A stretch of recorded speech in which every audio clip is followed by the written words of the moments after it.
Монгол Улсын боловсролын их сургуулийн ерөнхий боловсролын сургуулийн 7-ын ангийн гişиг жаргал байна. Энэ бол манай багийн гişүүд Аригүн, Цэлмүү, Оюут.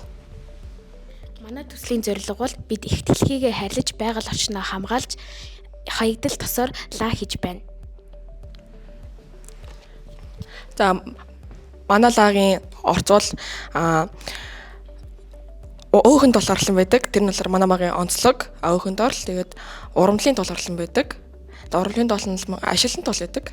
За тэгээд лааныг ол тэгээд өнгө оруулж орсон байдаг. За манай лааны үйл хөвц нь болохоор эхлээд нөгөө өөхөн тосынхоо 50 граммыг урамлын тосынхоо 10 грамтай хойлоод халаагаад хайлуулнаа.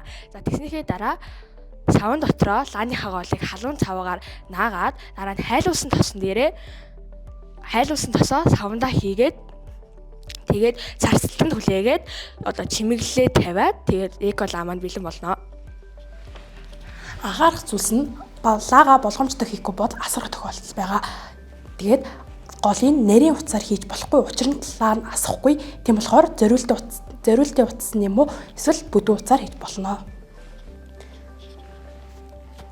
Үнийн судалгаа лааны хэв 7000, лааны сав 30000, өнгө оруулагч 100000, үнээр оруулагч 5000, кофе маань 25000.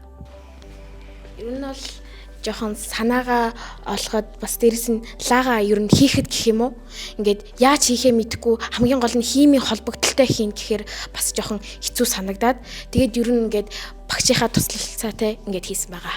Мэдээж дэмжиж байгаа. Тийм. Тусалсан. Ойлгомжтой энэ ашигласан бүтээгдэхүүнийг авч өгсөн. Ер нь бол ингээд яг энэ одоо ашиглагдсан бүтээгдэхүүнийг авч өгсөн гэх юм уу? Манай багш нар маань, ангийн багш нар маань өдрөө дэмжиж байгаа. Өмнө жил манай ах нар маань орж ирлээ. Ах эгч нар маань. Та нарын хувьд л Тий. нэрээ сандарч байна уу? Жоо сандруулж байгаа. Айгуул.